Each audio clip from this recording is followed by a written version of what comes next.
Okay, that's a reference to, I spent 25 years now working as an environmental designer. So product, packaging, process, the whole thing, because it's all one thing. And environment's a shit word, because it makes it feel special, and it shouldn't. If you do design properly, you'll look after the environmental side of it, because the word eco is shared with economy and ecology, because it comes from the Greek. You all know this, don't you? I'm teaching you some heads, aren't I? Where's eco from the Greek for? Home. Yeah, who said home?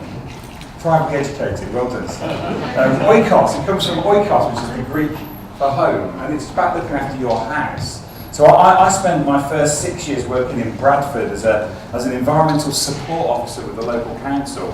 That's rock and roll, ladies and gentlemen. It doesn't get any better than that. And I'll always remember walking into a galvanisers and having to duck as a piece of galvanising solution. We'll call it solution.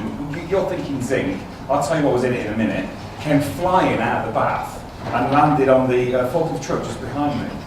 Because it was mainly zinc, but there was a shitload of lead in there as well. Because to protect the bottom of the bath, they drop lead pipes in, and that melts and just stays there.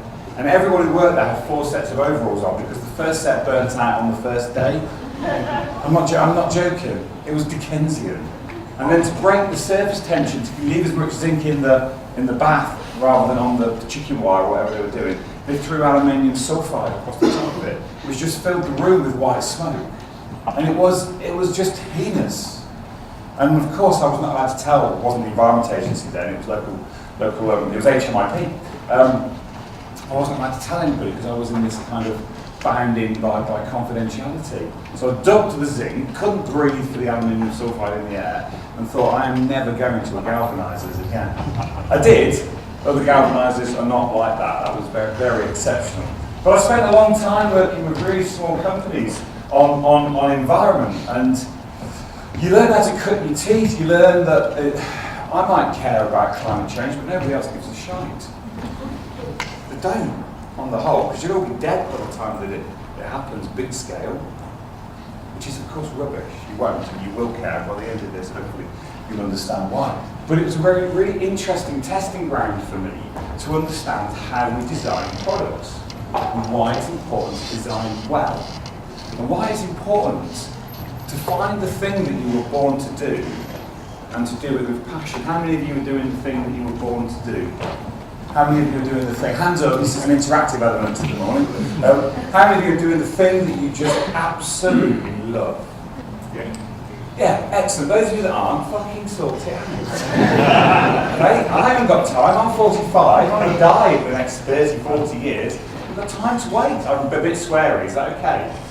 Yeah? Is Dean here? He's the only man I know who's swearier than me.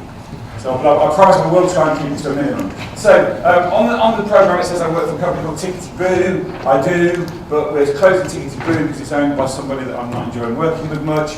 And I'm going to start again as Ape, which is what you see up there. So we work with companies to make what they do better and to make them build better things. So I work with companies from the huge, from Coca-Cola, Samsung, RS Components, right way down to the tiny. And we do everything from product design, innovation processes, source mapping for laptops. We're looking at that whole kind of supply chain stability, and we're looking at how they use design and innovation. And of course, as I've said to you earlier, environment's really important, but the thing that I'm measured on is money. I've saved my clients about £100 million in the last 15 years. I'm not on a percentage. It was a stupid idea to start charging a day rate. Probably my worst, but hey, it doesn't matter, people like me, and that's the main thing, isn't it? I sleep well at night. So, I've had enough. I genuinely have had enough. I've had enough of doing bad things a little bit better. I've had enough of taking something shit and making it not quite so shit. And we know that this is where we're headed. I'm loving the resurgence in beards. I've spent nothing on razors. It's fantastic. It genuinely, I think in about, I've worked it out, in about 18 months, every man in Britain will have a beard. That's the kind of rate of growth that we're seeing, I think. Started in Shoreditch, but it's everywhere. And there's some really interesting stuff that counters this. So rather than add more blades, be honest. Hi, I'm Mike, founder of DollarShaveClub.com. What is DollarShaveClub.com? Well, for $1 a month, we send high-quality razors right to your door. Yeah, $1. Are the blades any good? No. Our blades are f***ing great. Each razor has stainless steel blades, an aloe vera lubricating strip, and a pivot head. It's so gentle a toddler could use it. And do you like spending $20 a month on brand name razors? 19 go to Roger Federer. I'm good at tennis. Do you think your razor needs a vibrating handle, a flashlight, a back scratcher, and 10 blades? Your handsome-ass grandfather had 1 blade and polio. Looking good, Papa! Stop paying for shave tank you don't need. And stop forgetting to buy your blades every month. Alejandro and I are going to ship them right to you.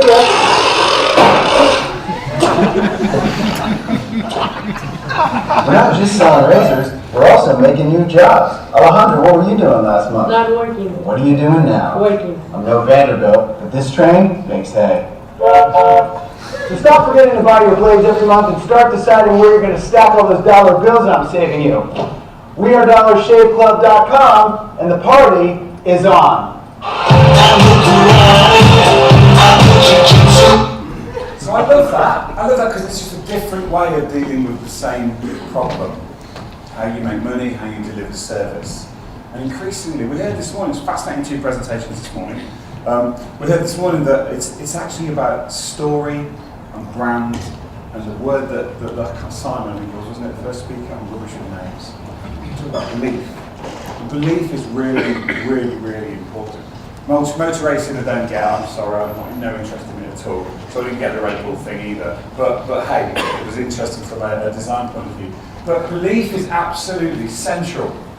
How many of you have eaten one of these? No? How many of you know what one of these is?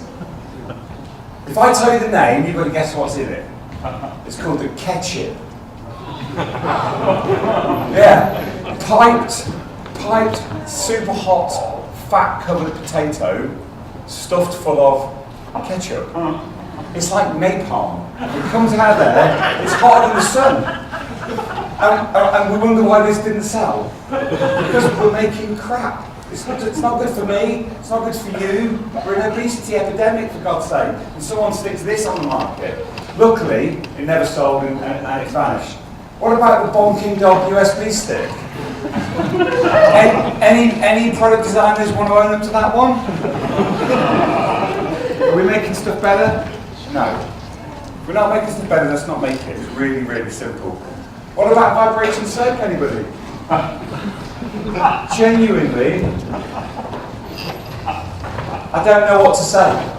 So enough. There's too much crap out there, and I think that product designers can stop it. You are the superheroes, you are the new heroes. You need to ask better questions, we'll come on to that later. But enough average. It's a crowded market, average is full. Hands up who wants to be average. Strange. None of you want to be average. No one wants to be average. No one. So don't be average. How many of you were average some days? How many of you average more days than you are brilliant?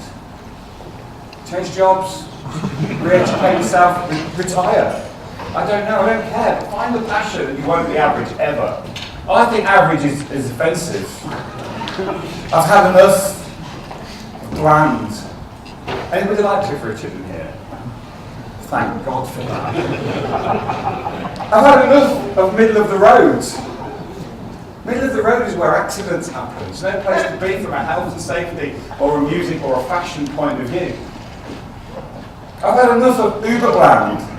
You all remember this, don't you? Some of a certain age. Wired for sound. Cassette in my pocket and I'm going to use it.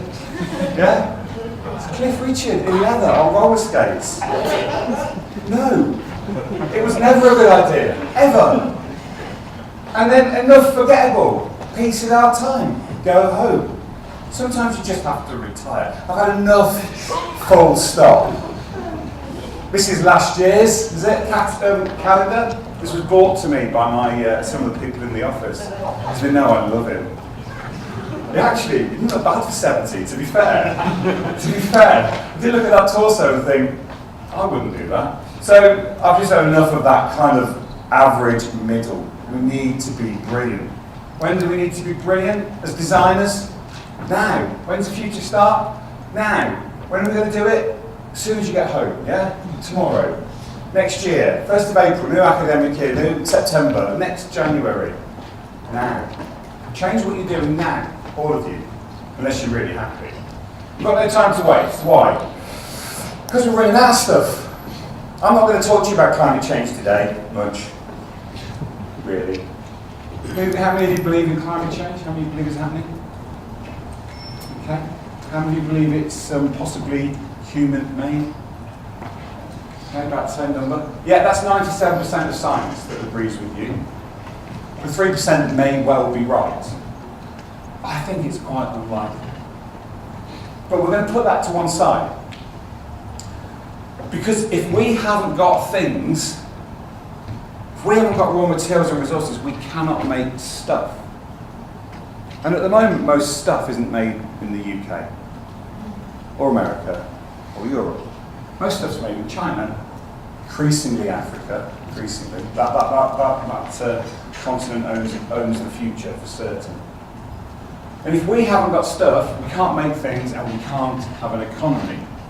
Because there are 3 billion people moving from working class into middle class. These are the new consumers.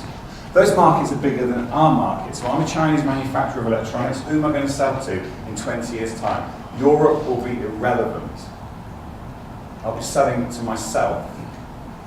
So if we don't have things, if we don't have resources, if we don't reshore manufacturing soon, we will have lost the skills, because we're 5 years from losing key textile skills into retirement forever. We're probably about 10 years from losing key engineering skills into retirement forever. We're good at design, we're good at the stuff that you do. But how many hands touch an iPad during manufacture from beginning to end? Have a guess. How many hands? Pairs of hands? Yes, anyone? Interactive. Come on. 2, 1. 146. And there's 146 brains holding those hands, holding that iPad, thinking, we could do this better. If we designed it like this, it would be cheaper. Because the hunger for knowledge is greater elsewhere than it is in the UK. And that's worrying. You've only got to look at the educational stats. You've only got to look at Korea. And I'm not saying the Korean model of education is right, I'm not. 20 hours a day education cannot be right for anybody. The hunger is elsewhere. We own design now, we will not own design in 20 years' time. So the control of resources is crucial. And the way you design products can reduce the amount of resource that we use and reduce the amount of impact that we have on a product when it's in its use phase. And that's really, really important. You determine that. The user is lazy. No disrespect to the user, I am the user. But we're lazy, we want life easy, so you need to make it easy for us. And stuff causes conflict. Inside anything electronic, you'll find a tantalum capacitor. There'll be one inside here, there'll be hundreds in your pocket. They're on nearly every electronic device on the planet, then they're on many electronic devices in space.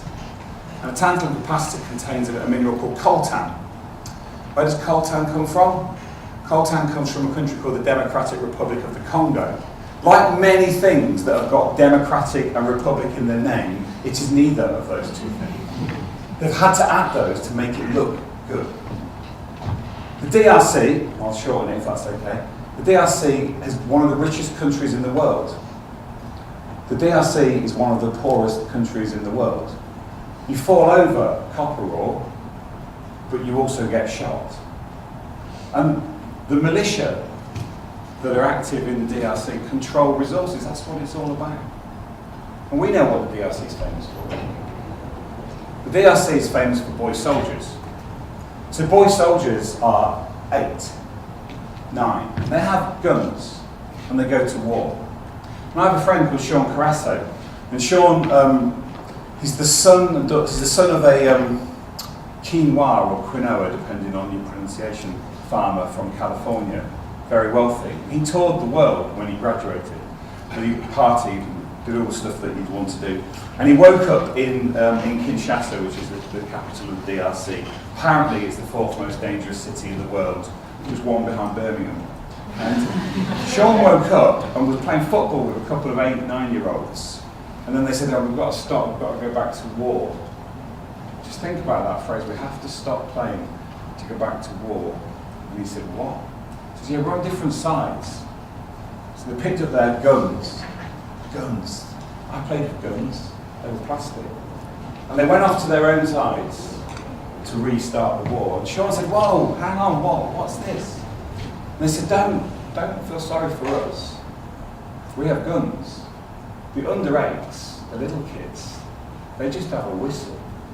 And their job is to go ahead of the people with guns and to blow their whistle as loud as they can and to bang pots and bits of metal to make as much noise to startle the opposition. And their second job is when they get shot, which they will, is to lie down straight. So a boy with a gun can come behind them and use them as a sandbag. This upset Sean, as you'd expect. So he wrote a blog called Falling Whistles. You can go on to the website Falling Whistles, it all exists. You can buy a whistle, there's loads of stuff that he's doing. It's really interesting.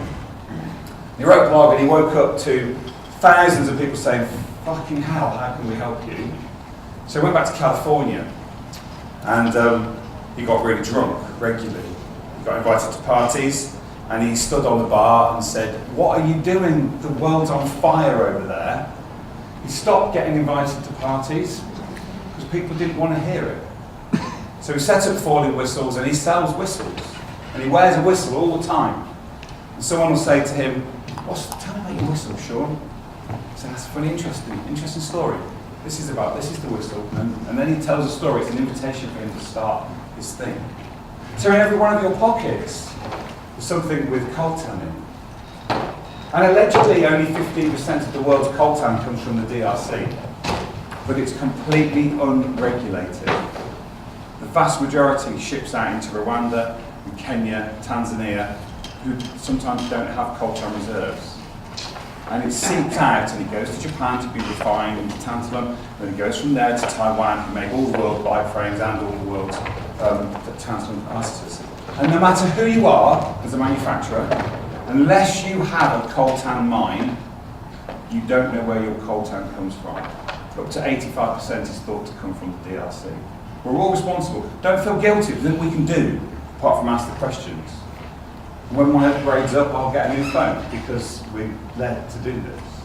And Samsung and Apple and LG and all of the others, they're doing loads of work behind the scenes on this, they really are. But every time we choose something new over something lasting a little bit longer, we are part of the problem and we need to change that. And you, as designers, can change that. And then China owns 97% of the world's rare earths.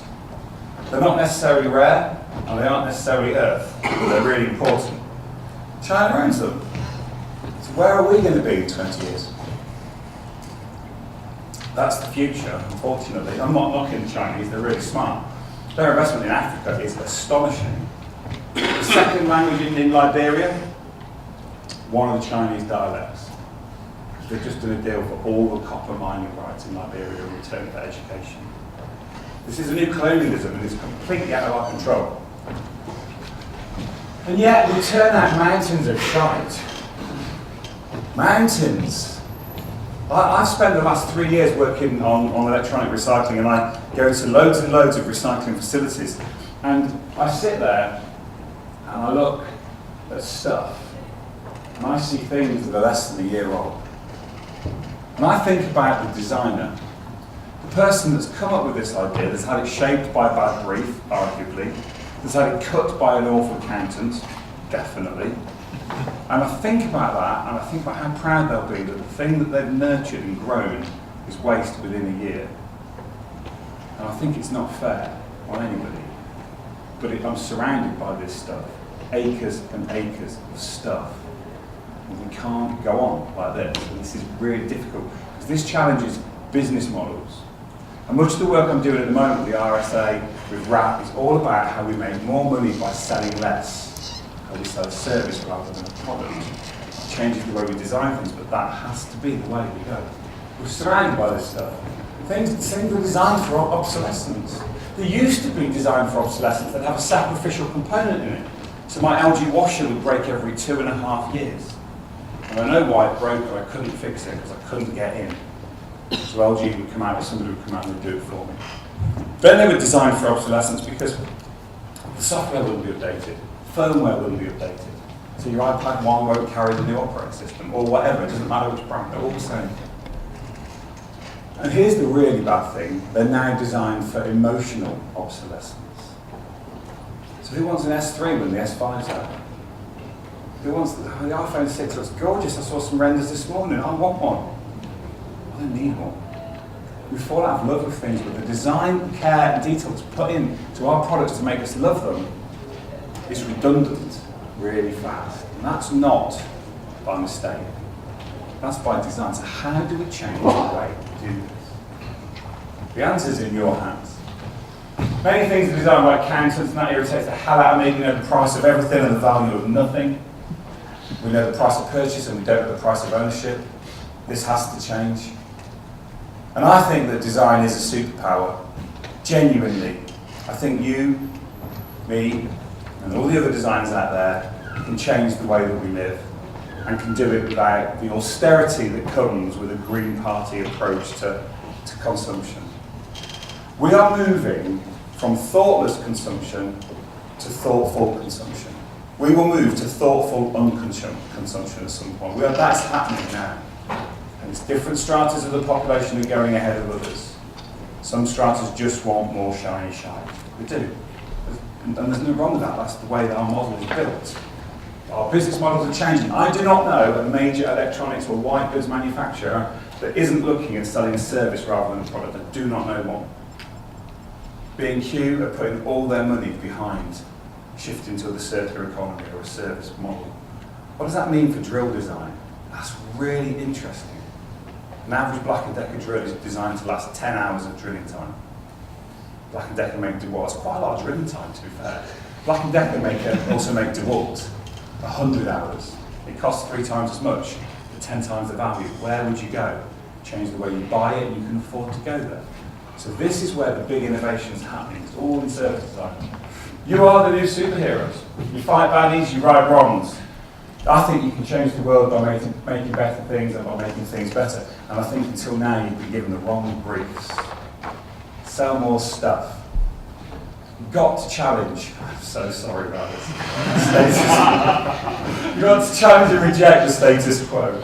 Say no to shit briefs. No. No, briefs are horrible. Don't wear them. Say no. Challenge it. Stop making crap that the world doesn't need and people can't afford. It's a brave thing. Who wants to be part of the problem? Who wants to be part of the solution? Yeah, loads better. Thank you. So, sometimes we get the wrong answers because we've asked the wrong questions. I love this. Find X. The question, of course, should have been calculate the length of X.